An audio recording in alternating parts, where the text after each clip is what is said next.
Paulo Avellino, inuna ang anak kaya iniwan ni Janine Gutierrez.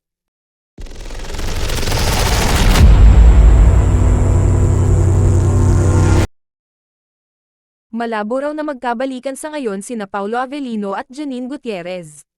Ayon daw sa source ni OG Diaz na malapit sa dalawang kapamilya star, ang dahilan kaya nag-split sina Paulo at Janine ay dahil tila raw matatagalan pa bago magbuo ng sariling family ang aktor.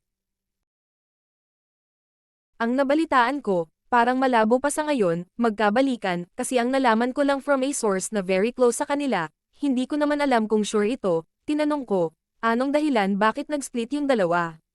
Ang sabi sa akin, si Janine daw nakausap si Paulo.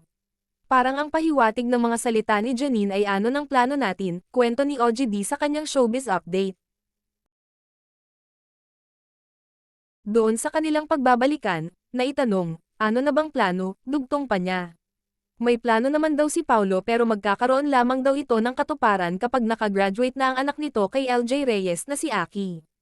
Tanong naman ni Mama Loy, high school o college? Sagot ni OG, parang ang dating kay Janine daw ay college.